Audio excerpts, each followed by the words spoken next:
Hello, buddy. Today we have Louise with us.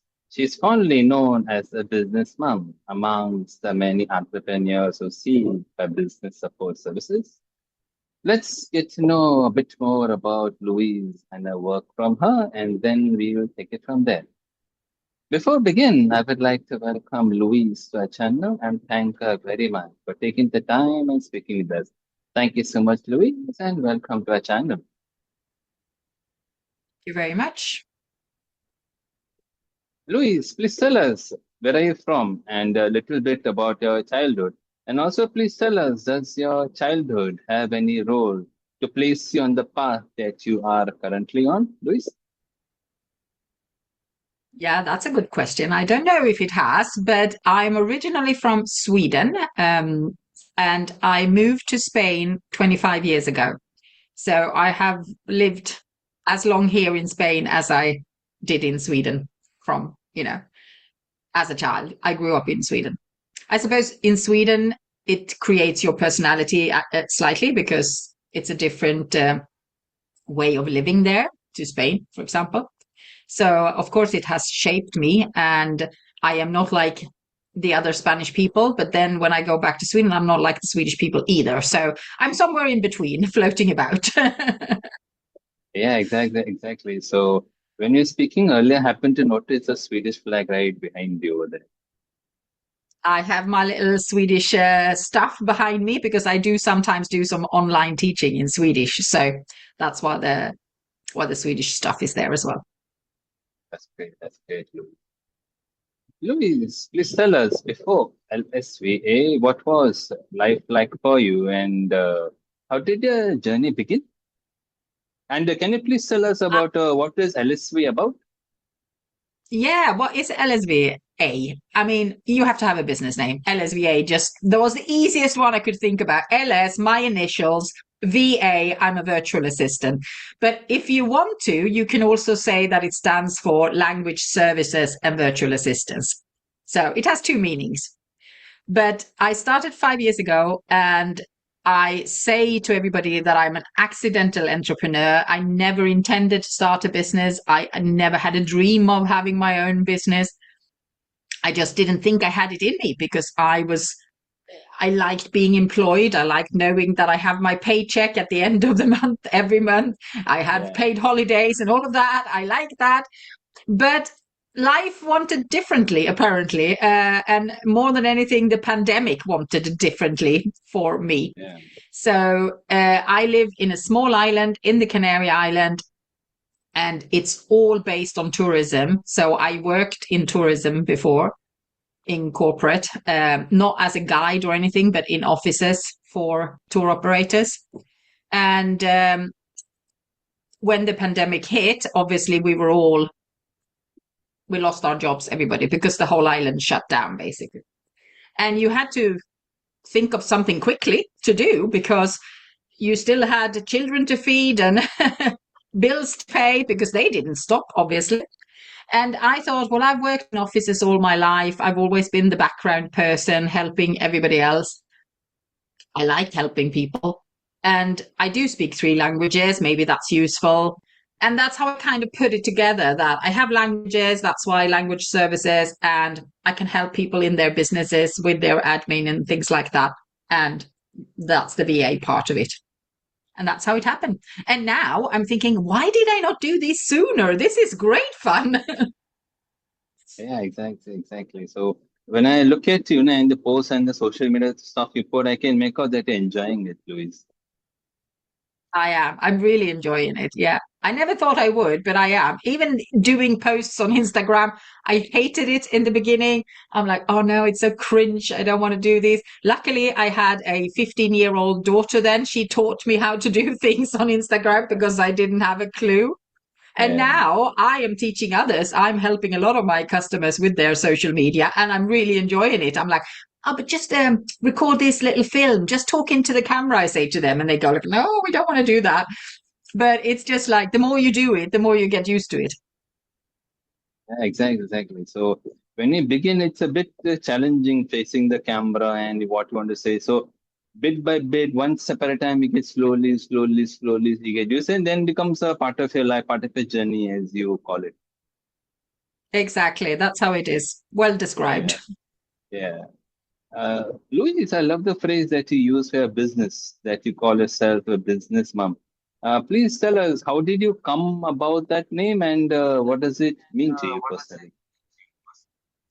I think it just came up when I tried to explain what I do to somebody. And I said, well, I'm a bit like your business mum because I'm helping you, like a parent usually helps their children, but you also, I would say discipline, but you know what I mean. I am the person who can go up to my client and say, listen, you haven't done that part now, which means that I can't do my part.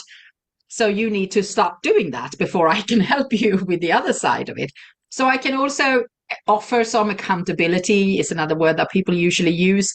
But I want to incorporate more into it than just that, because being a business mom, it also means I'm a shoulder to cry on.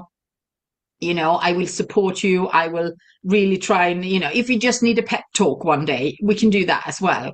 I have a lot of my clients, they call me up just because they've had such a stressful week, stuff has happened, and all they want is just to talk a little bit about it and offload, because that's the problem when you're a solopreneur, that you are solo, you are alone, and you sit there with all your thoughts and the stuff that's happened, maybe unexpected things happen, and then it's really nice to know that you have somebody in your corner that you who understands your business, they know what you're all about, and you can offload not only the tasks but also some of the mind bother.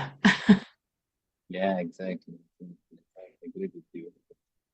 So, Louise, I noticed that you have worked across different cultures and various languages in many parts of the world. So please tell us, has those different working in those different cultures and languages shaped you into the person you are currently today, Louise? I think so. I think, first of all, having moved abroad myself from one culture to another, as I said, Swedish culture and Spanish culture is very different. And having also lived in the British culture, because the father of my children is British and I was involved in that family, I worked for British companies, which has given me sort of three cultures already. And my children are also from those three cultures. And the business people I work with, they are also quite often, not always, but quite often expats. So they are in the same boat as me. I have worked with American people doing business from Spain, for example. And I have a Spanish lady in the UK. I have an Irish lady in Madrid. So they are quite often expats themselves, which again makes it easier for me to understand their troubles and challenges, and they know that I can understand it as well. So we're in the same boat together. Yeah. So what are different languages that you speak, Louise? So Swedish, because that's my native language, English, as you can hear, and Spanish, or Canarian, maybe we should say, because it is also an accent. We were talking before we started Yeah, exactly. about accents, and the one I have the least accent is probably English. Because in my Swedish, when I speak Swedish, I have an accent from the south of Sweden, which is quite special. Let's put it like Yeah, that. yeah. And a lot of people say, "Oh, it's so difficult to understand people from the south of Sweden." And then when I speak Spanish, I speak Canarian Spanish. So if I go to mainland Spain, they can straight away tell that I'm from the Canary Islands because we speak in a different way. Yeah, exactly. One way it is good that English is one of the languages that you speak, because I believe on LinkedIn or one of the social media sites you are on, I've noticed that you are posting in some foreign language. A person who's not from that country can't understand a bit at all. So when I started studying about it, I noticed that you speak English is one of the languages that you speak. So by and by, I figured out that you speak many languages. So I'm glad you speak English also. That is common language between both of us for us to speak. So glad you did that, Louise. Yeah. Yeah, I was debating with myself in the beginning when I started out if I should maybe write in Swedish on my LinkedIn, for example. But I decided that, I mean, even somebody who doesn't speak Swedish could press translation. You know, there is a translation button, Yeah, yeah, but it yeah. wouldn't be exactly the same. So I think that it's much better for me to write everything in English because that is my number one language, really. Yeah, I agree with them. Glad you do that because, at least from my own point of view, for example, person from some other country, English is a common language. So we are not people here. I don't think many speak people understand Swedish or Canadian and anything. It's becomes like No. common ground between different countries. This language, English. Yeah. But also, I would like to relate it to the question you asked me before, how languages have helped me or what influence it plays in my business. I used to Yeah. do a lot of online teaching and I taught Swedish to Spanish speakers. Oh, So that was good because I could speak Spanish. So it's a lot easier for me to then use Spanish examples to compare them to the Swedish rather yeah. than having to go via English. Yeah. So that combination helped a lot when I was doing this online teaching for the Spanish people. So, Louis, please tell us, how did you come across this idea of helping or supporting overwhelmed entrepreneurs? I saw somebody write about it on LinkedIn, probably, or wherever it was. Somebody was talking about Yeah. virtual assistant, and I'm like, what is that? I've never really heard about it. VA as well, the abbreviation for virtual assistant in Swedish means water and sewage. So that was my Yeah. connection Yeah. when I first saw VA. I'm like, water and sewage? No, I don't think so.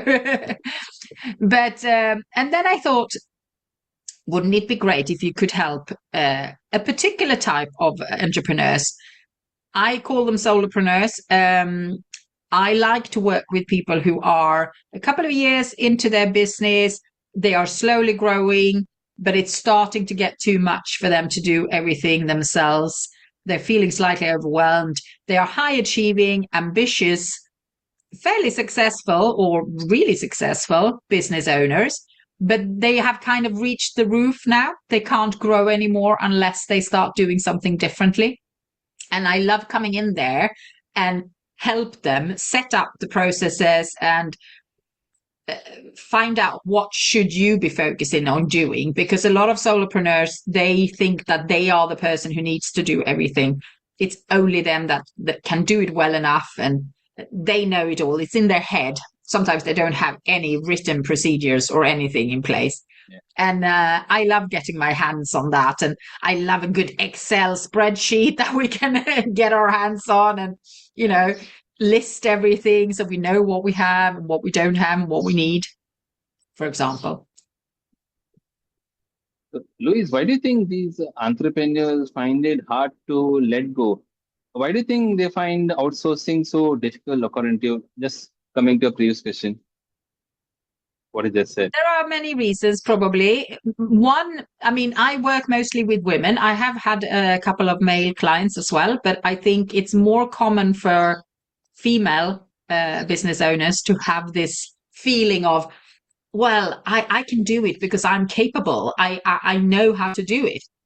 And knowing how to do it doesn't mean you have to do it. But Yeah. you get stuck in that, well, I can do it. I might as well do it myself. I know how to do it. Women are often like that, maybe in the house, and certainly that I am with my children when they were younger and they wanted to cook or, the idea in my head was, okay, they need to help. They should help. But sometimes you just think, oh, it's just easier if I just cook myself. I just do it myself because it's quicker and easier and less mess. That's the idea. But what they don't realize that, yes, it might be in the beginning, but then when you get over a certain level, then it actually becomes easier for yourself. And I think also it's letting go of control, and also a fear of, who can I trust? How should I be able to trust a complete stranger with my business, basically? And that is also a learning process. Exactly. I agree with you. I agree with it. Can be part of that. They're not able to let go how much they can trust. But somewhere deep down, I believe that if we don't let go on that small factor, like just something it can be outsourced, that this small factor slowly starts Yeah. growing. And slowly the some part of it starts burning out then. We don't know what it is, but it's burning out. Yeah. Yeah, no, exactly. I mean, I know you had Maital as a guest on Life Stories not long ago, and she works Yeah, exactly with that, with freelance burnout. And it's just like a thing. It is a proper thing. And people think that you're a freelance, you're working with what exactly you wanted to work with. How can you burn out? But you can burn out because having your own business, being a freelance, comes with so many other things as well that you maybe not have thought about that was going to be part of your day-to-day life as well. Like all the admin, for example, you want to be a coach or you're doing this, that's what you want to do. You want to do the delivering. You don't actually want to sit and do invoices and send them out and chase people if they haven't paid and things like that. yeah, exactly. And Metal has a role to play in how I reach the profile. So I believe he commented on your profile when you had gone to Segovia. We come to that Segovia question shortly. So yeah, Metal has a role to play in how I reached you, Luis. Yeah, she was the connecting dot. Yeah. Absolutely correct. So, Luis, please tell us, has language played a role in how we connected with someone? Can be from You any know part of the what? world. Yeah, but you know what? I don't think so much about what language I speak because I am one of those. Well, I'm a Gemini by star sign, and they are like chameleons anyway. And I just speak whatever somebody speaks to me if I can. Do you know what I mean? As if somebody speaks English to me, then I speak English.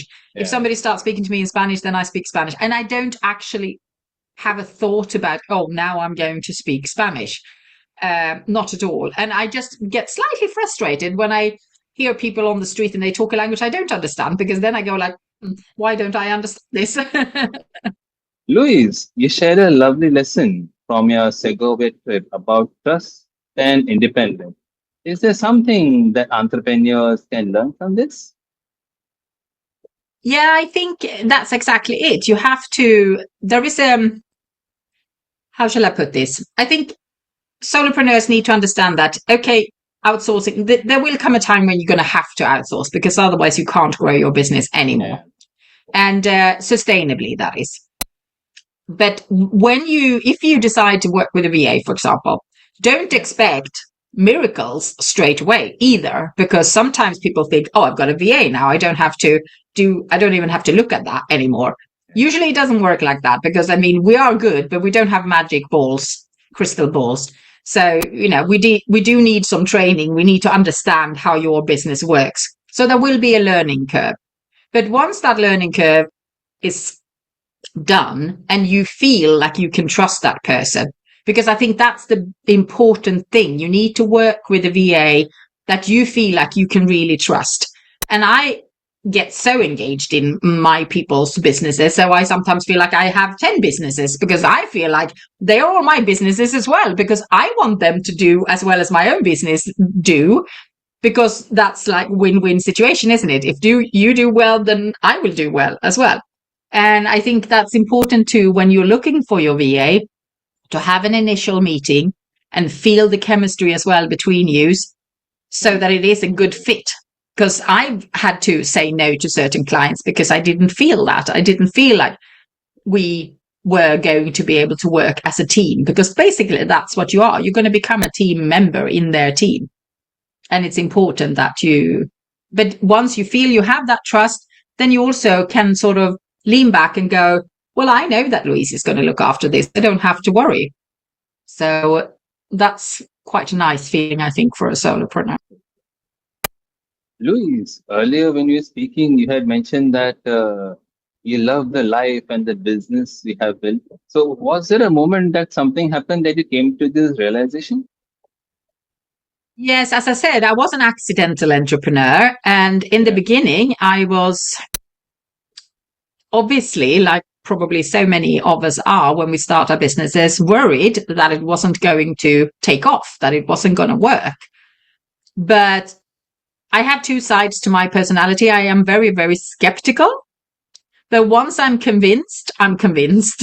So I'm also very positive. I have a positive outlook on life. My father told me that the other day. We were talking about the situation in the world and all of this. And I said something about that. Yeah, but there's going to be another movement is going to come up, and it's going to sort itself out. And he's like, well, you're very positive. And I said, well, yes, what's wrong with that? If we were all negative, then it would just be like, you can just put a blanket over your head and, disappear. No, I'm positive by nature, but I am also skeptical. So in the beginning, I was like, I don't know, this VA business seems to be really exploding at the moment. There's VAs coming out from left, right, center, and under rocks crawling out. There's not going to be room enough for all of us. But then I thought to myself, or somebody, a VA mentor said to me, yeah, but how many hairdressers are there in the world? There's always room for another hairdresser. That's true. So if you approach it like that, there's always room for another VA. And I think that as long as you have a special, maybe not a niche, but you have something, a typical competence that maybe not everybody else have. Like I have my languages.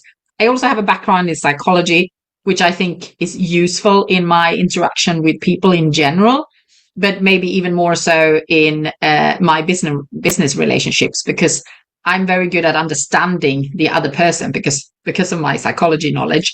I know what kind of person you are. I don't have to sit here and tell you, but for me, it's good to understand that you are this type of person. Louise, for a moment, let's assume that there's someone watching this video is feeling overwhelmed right now. What would business mom Louise would like to tell that person? That you shouldn't have to feel overwhelmed, and it's okay to ask for help and to actually take some time out as well. Just take a break, basically, because sometimes that could be all that you need.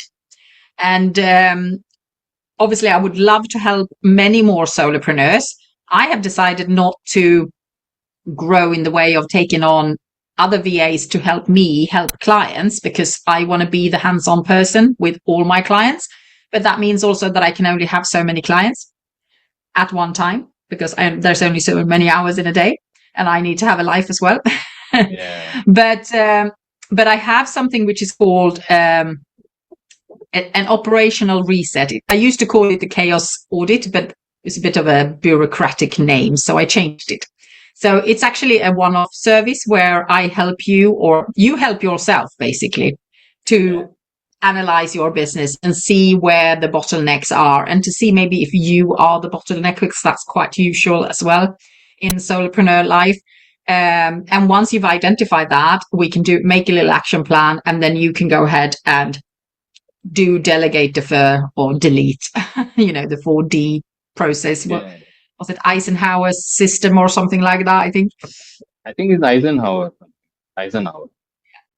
Yeah, exactly. So if somebody's interested in that, then I'm sure you can put a link somewhere to let them have a look at that, because it's a very small investment for both in time and money for something that will actually help guide them to the right path. And then after that, they can go out and decide whether they think it should be good to work with a VA or not. So, Louise, apart from the other things that we have discussed, is there something else that you would like to tell our viewers today?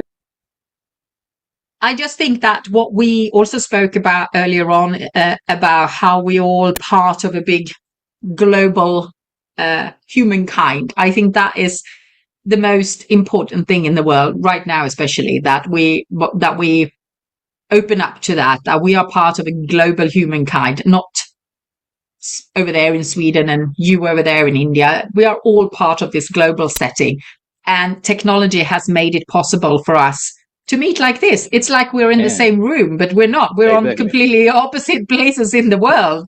And I love that. I love working with all these people. I have clients in Canada, in the States, in Sweden, in the UK, in Spain. I love the fact that, and as I told you, I had another sort of just a catch-up meeting with somebody who I'd met in networking. A girl who was in India had that on Tuesday. And it's just so amazing that we can have all these conversations no matter where we are in the world. And I think everybody should just be open for that idea. So thanks to Zoom, Google Meets, and basically the internet for this. Exactly. So, Louise, finally, is there something that you would like to tell your younger self? My younger self, oh dear. Yeah, I think that would be a bit more positive. I wasn't so positive when I was younger. So I would say that now with age comes a certain wisdom, maybe we can call it, but also something more like you have learned through life that no matter what happens, there will always be another way around it. Like I said, I started my business out of necessity more than anything, not from a dream I had. I just did it because that was what seemed to be a logical solution to the problem I had. The same when I moved abroad. It was a logical solution to a problem I had, which was that I was suffering burnout from my corporate job I had in Sweden. And I just decided to, instead of just trying to find another job or whatever, I just said, nah, I'm just going to leave this country and go and do something completely different. Go lie on the beach was the idea to start off with. And then that turned into a whole new life chapter. So I think for every door that closes, another one opens, even if it's just a little tiny hatch open to start with. But there will be other possibilities coming from that. Absolutely true. Louise, thank you so much for sharing all this valuable knowledge and information with us. We wish you continuous success in all aspects of your life. Thank you so much, everybody, for watching this video, and have a good day, and I'll see you in the next one. Thank you so much, Louise.